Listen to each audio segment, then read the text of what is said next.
Halo semuanya, selamat datang kembali di channel ini. Jumpa lagi dengan saya Vicky Himpong. Bagaimana kabar kalian semuanya? Aku berharap kalian semua selalu dalam keadaan yang sehat. Masih berbicara soal ijazah palsu. Dan kali ini ada sebuah argumentasi, narasi dari seorang ibu yang benar-benar seperti saya sendiri mendengar ini. Ini adalah salah satu video yang dikirim oleh salah satu subscriber ya, teman saya dari Hong Kong, yang dimana dia memberikan video ini. Dan ketika saya mendengar penjelasan dari ibu ini, mungkin kalian semua kebanyakan udah tahu yang DJ Anak Jenderal, teman-teman. Dia menjelaskan secara terperinci awal mula soal isu jasa palsu ini, ya.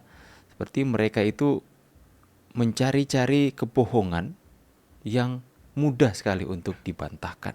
Ya, ini pasti akan memberikan atau membuka sesuatu yang baru dalam pemahaman kalian soal ijazah palsu Bapak Jokowi ini yang sudah dari dulu mereka ulang-ulang sampai hari ini. Pantas kan Pak Jokowi bilang itu adalah fitnahan yang murahan. Ya, sebelum kita masuk ke dalam pembahasan videonya teman-teman, saya kembali akan sounding ya. Kami akan menginap di salah satu hotel di Solo tanggal 20 dan kita akan buat perencanaan seperti apa, dan kemungkinan besar kami akan mewawancarai Bapak Jokowi itu di tanggal 21 atau tanggal 22 paling lambat, teman-teman. Dan juga kita akan mengadakan gala dinner di sana. Kita juga bisa ketemu ya teman-teman yang berada dalam jangkauan kita di Solo di sana. Nanti kita akan kasih tahu tempatnya. Kalian bisa datang di sana, kita bisa saling silaturahmi, kita akan Q&A di sana. Dan juga teman-teman nantikan kami akan update berita-berita terbaru dan juga informasi. Mungkin kita akan live streaming bareng bersama-sama untuk sounding hal ini. Jadi kita akan suarakan, makanya ini adalah hal yang sangat penting untuk kita bisa bersatu, kita bisa sepakat bersama-sama untuk menyuarakan kebenaran ini. Ya, banyak yang support kami, dari rakyat Indonesia yang support kami, bukan dari siapa-siapa.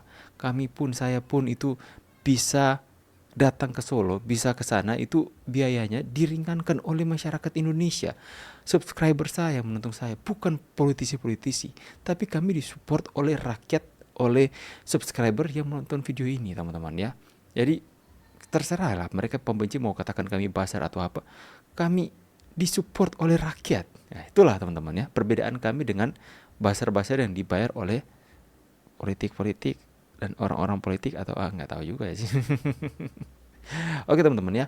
Jadi terima kasih banyak buat kalian semua yang sudah berkontribusi, dan buat kalian semua yang masih ingin berkontribusi, masih ada 1 minggu lebih atas keberangkatan kami. Teman-teman bisa lihat nomor rekening dan nomor WhatsApp saya yang ada di bawah sini. Kita akan segera bahas ini. Ini isinya daging banget ya teman-teman. Assalamualaikum warahmatullahi wabarakatuh. Apalagi dengan saya. Fitnah tentang ijazah palsu ini semakin menggila. Ya, mereka semakin mencari-cari cara agar masyarakat Indonesia meyakini bahwa ijazah Pak Jokowi palsu. Awal fitnah ini muncul yaitu dari mulut Bambang Tri. Kita tidak tahu siapa Bambang Tri. Sekolah di mana dia? Lulusan apa? Siapa dia? Tiba-tiba muncul membawa isu bahwa ijazah Bapak Jokowi SD, SMP, SMA-nya palsu. Bahkan dia mencatut nama seseorang alumnus SMA yang katanya Pak Jokowi memasukkan ijazah dia itu. Tapi sang alumnus ini tidak terima. Kemudian dia mengklarifikasi ke publik bahwa nomor ijazah saya tidak seperti yang disebutkan oleh si Bambang Tri itu. Bambang Tri ini memfitnah. Pak Jokowi tidak memasukkan ijazah saya. Pak Jokowi memang lulusan SMA di tempat saya sekolah. Itu awal fitnah bermula. Kemudian saya membuat VT yang menyatakan bahwa ketika ada seorang akademisi mahasiswa UGM yang menyatakan bahwa Pak Jokowi lulusan UGM, maka mustahil bahwa Pak Jokowi tidak kuliah. Karena sudah diakui oleh mahasiswa UGM bahwa Pak Jokowi lulusan UGM. Kata Gilbran teman-teman ya. Seperti yang dilakukan oleh Gilbran itu ya. Katakan bahwa Jokowi lulusan paling memalukan dari UGM. Lalu si Rahma ini membuat podcast mendatangkan Bambang Tri. Rahma mengatakan, loh kalau udah sekolah kuliah di UGM berarti otomatis dia lulus SMA dong. Kemudian Bambang Tri ngomong apa? Dia memasukkan ijazah SMA sehingga dia bisa masuk kuliah UGM. Ini tidak masuk akal. Ya, jadi ada kolaborasi antara Bambang Tri dengan orang FPI yang sangat membenci Pak Jokowi karena Ormas dibubarkan. Bambang Tri ini sungguhan orang FPI. Dia ini gak punya pekerjaan, pengangguran. Yang diiming-imingi ratusan juta rupiah asal dia berani mengatakan sebuah fitnah bahwa Bapak Jokowi memalsukan ijazah SD, SMP, SMA-nya.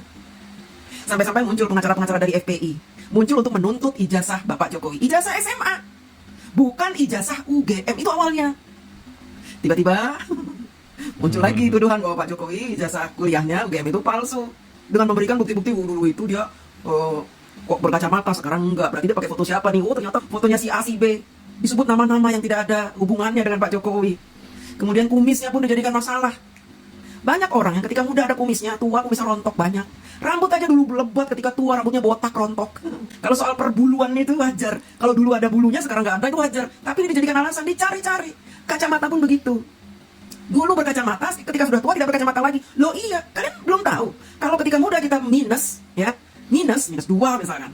Kemudian ketika usia kita beranjak tua, 45, kita kan mata kita ini mulai mengikuti keadaan secara alami akan menuju ke plus. Lalu minusnya otomatis akan berkurang. Bahkan hilang minusnya menjadi plus. Dan kacamata baca tidak bisa dipakai. Dipakai kalau mau baca. Seperti saya dulu minus. Dari SD saya minus. Usia saya 45, saya mulai plus. Jadi minusnya sudah nggak ada. Sudah berkurang minusnya. Bisa membaca jarak jauh. Ya. Kalau dulu saya jarak jauh nggak bisa membaca. Nggak kelihatan. Sekarang saya kelihatan dari jauh tulisan. Kalau dari dekat malah buram. Nah, itu karena plus. Jadi saya melepas kacamata saya. Masih banyak orang yang tidak percaya dengan ijazah palsu. Kemudian dimunculkan lagi, dicari-cari lagi kesalahannya, bukti-bukti yang mereka cari-cari. Fontnya katanya di tahun 85 itu belum ada font Times New Roman. Mereka lupa ya, bahwa tahun 85 ini sudah ada mesin ketik IBM yang memang ya font bawaannya itu Times New Roman. Saya dulu koleksi mesin tik. Dari mesin tik yang celutak sampai mesin tik yang halus, yang semi komputer IBM ya, sampai saya punya komputer. Jadi mereka ini nggak berhenti sampai di situ. Setelah Times New Roman bisa dipatahkan, mereka cari lagi bukti lain.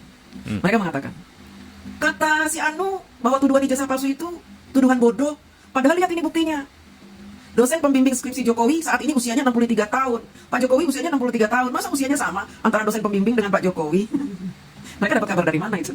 Ternyata setelah saya selidiki, ya, dosen pembimbing Pak Jokowi itu usia 63 tahun, tapi beritanya di tahun 2014.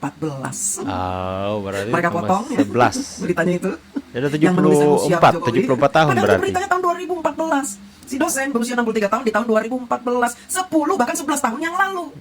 Berarti sekarang umur udah berapa? 63 tambah 11 berapa adik-adik? 74. Jadi jangan suka kalian itu mencari-cari kesalahan karena gampang dipatahkan. Benar bahwa tuduhan ijazah palsu terhadap Pak Jokowi adalah tuduhan paling dungu sedunia ya. Fitnah yang paling mudah dipatahkan. Makanya saya sering ngomong di live saya, datangkan saya menemui pengacara-pengacara yang katanya menuntut Pak Jokowi tentang ijazah palsu. Saya berani menghadapi sendirian. Karena apa? Ini mudah sekali dipatahkan gitu. Pembimbing Pak Jokowi ini diwawancara oleh seorang wartawan media massa. Sang dosen pembimbing Bapak Jokowi mengatakan bahwa Bapak Jokowi itu kecerdasannya di atas rata-rata mahasiswa saat itu. Dan itu diakui.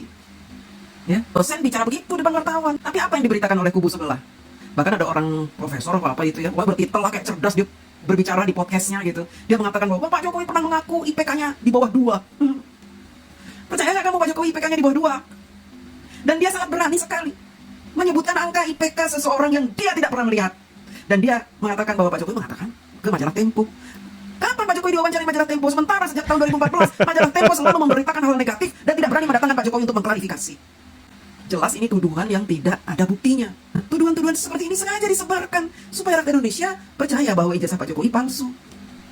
Dan kita ini yang memberitakan, meluruskan fitnah-fitnah mereka, dianggap kita ini menjilat terus Jokowi, jilat terus. Ini emang penikmat bansos. Ternak Mulyono. Comosnya Jokowi ini, ternaknya Mulyono ini. Bela terus. Kamu nanti akan berada di akhirat bersama Jokowi, si penipu itu. Wow, So, keren, ya, keren Bu. mereka bisa melaknat kita, menyebut bahwa kita akan berada di neraka bersama Pak Jokowi. Memang mereka siapa? Berani mengatakan itu ketika ada orang meluruskan fitnah. Kali saya menantang untuk mendatangkan saya. Kalau memang saya berbicara dusta, tentu saya tidak berani menantang. Tentu saya tidak berani didatangkan. Faktanya apa? Sampai detik ini tidak ada yang menelepon saya.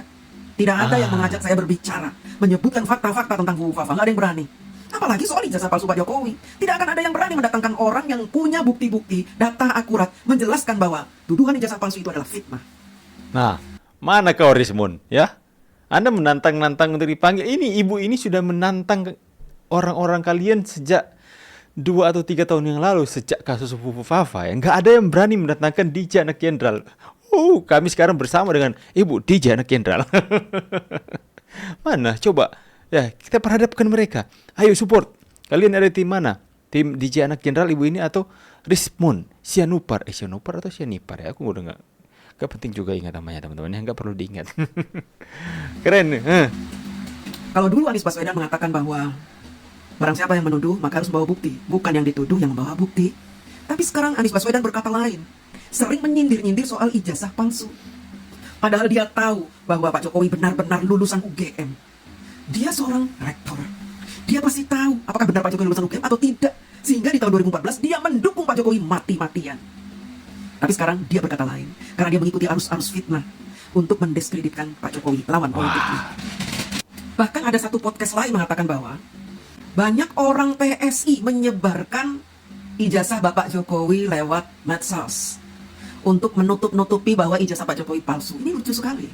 Mereka bebas memfitnah, kita tidak boleh mengklarifikasi. Kita tidak boleh memberikan bukti bahwa itu adalah fitnah. Lucu sekali mereka ini. Dan mereka menuduh PSI.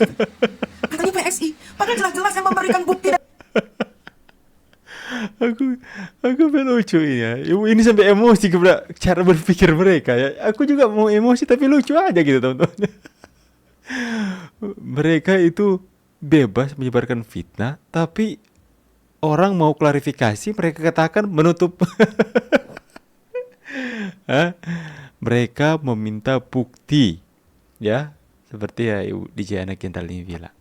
Mereka meminta bukti untuk pendukung Pak Jokowi tunjukkan ijazah asli Pak Jokowi. Giliran orang-orang pasti menunjukkan ijazah asli. Ya mungkin itu ijazah asli Pak Jokowi ya, karena kan Kaisang ketua umumnya kan Kaisang kan, bisa saja Kaisang foto diam-diam ijazah bapaknya kemudian ini sebarkan ijazah bapak ini.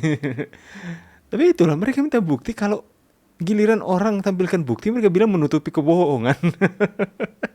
Ibu sampai emosi. Dan klarifikasi itu teman-teman alumninya Bapak Jokowi, teman-teman satu lulusan dengan Pak Jokowi, satu alumnus, dan mereka sama-sama lulusan kehutanan.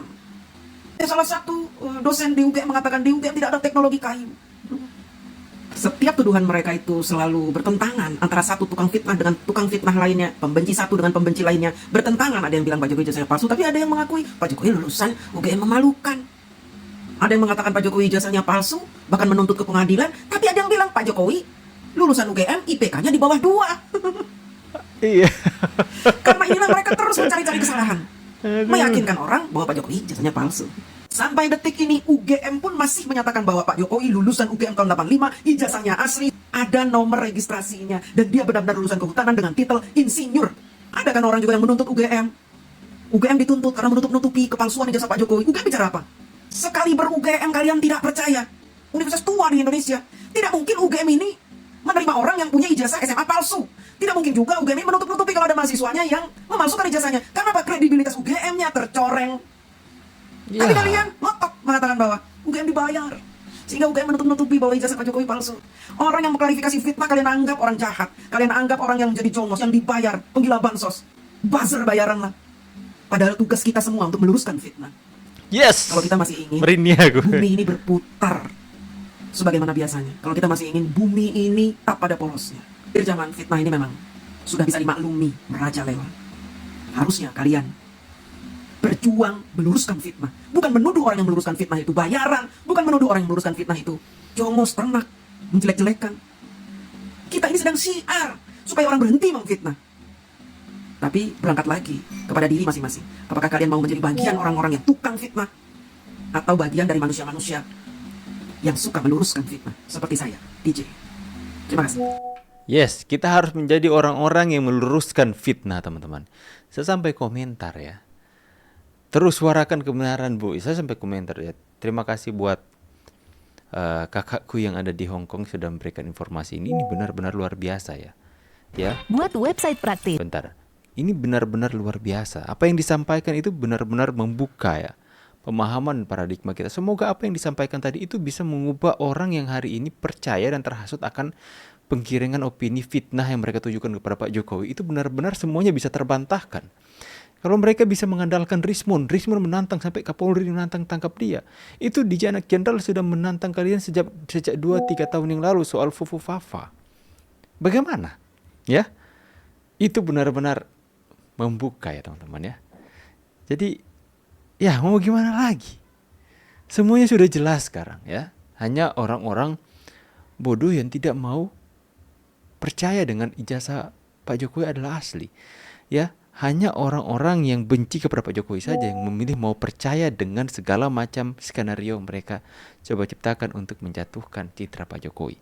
Bagaimana pendapat kalian semua? Ya, kalian mendengar suara WA tadi itu dari WA saya, teman-teman. Karena ketika saya buka ini, nomor WA di bawah ini, teman-teman, itu banyak sekali. Hampir setiap detik, setiap waktu banyak sekali yang WA, teman-teman ya. Makanya kalau kalian, saya kan pakai WA di komputer. Jadi kalau kalian WA itu kedengaran bunyinya ya. Oke teman-teman semua ya. Jadi terima kasih banyak ya. Kita akan coba, saya secara pribadi akan coba untuk cari kontaknya ini. Cari kontaknya DJ Anak Jenderal, siapa tahu ya kita bisa ajak dia untuk join ke grup teman-teman untuk kita rapatkan barisan. Ini bagus sekali. DJ Anak Jenderal dalam memberikan penjelasannya itu berdasarkan bukti fakta dan dia bisa membantah fitnahan-fitnahan yang mereka tuduhkan. Dia bisa patahkan argumen mereka dengan sangat, bahkan dia berani untuk menantang mereka. Ayo tantang saya, telepon saya, kita ke pengadilan sama-sama. Kalian di sisi para ijazah palsu, kalian mempunyai respon, tapi kami di di sisi mau meluruskan fitnah, kami ada di Anak Jenderal. Asik ya. Mungkin di Anak Jenderal yang nonton video ini bisa tulis nomor telepon di bawah. Oke teman-teman semua, atau bisa WA saya di nomor ini ya. Kalian yang mempunyai kontak ibu tadi coba hubungi ya. Kita berusaha untuk mempersatukan ini konten-konten kreator yang dalam pembahasan kita meluruskan fitnah, teman-teman. Kita saling berbagi informasi seperti apa yang disampaikan oleh ibu tadi, itu bisa saya sampaikan kepada masyarakat yang menonton channel saya. Begitu juga dengan teman-teman yang lain. Kita rapatkan barisan. Karena semakin banyak kita berdiri bersatu, kita akan redam berita-berita hoax, berita-berita fitnah yang mereka tujukan, teman-teman. Ya pasti mereka akan panas ya melihat kita sudah mulai bersatu. Oke ya, sekali lagi sounding kembali. Saya akan ada di Solo tanggal 20. Buat teman-teman semua yang mau ketemu dengan saya, nanti kita akan ketemu di Solo. Juga buat teman-teman yang ada di daerah Yogyakarta, nanti kita juga akan ketemu di sana, di Jogja. Juga teman-teman yang ada di Jakarta, kami juga akan ke Jakarta. Di Malang, saya juga akan ke Malang. Nanti untuk update tanggalnya, kalian nanti bisa melihat live saya atau uploadan saya nanti di tanggal 20-an, teman-teman ya. Oke ya, terima kasih banyak sudah menonton. Buat teman-teman semua yang masih mau berkontribusi, silahkan, ini nomor rekening dan WA saya. Saya pamit dulu, see you on the next video and God bless you. Bye.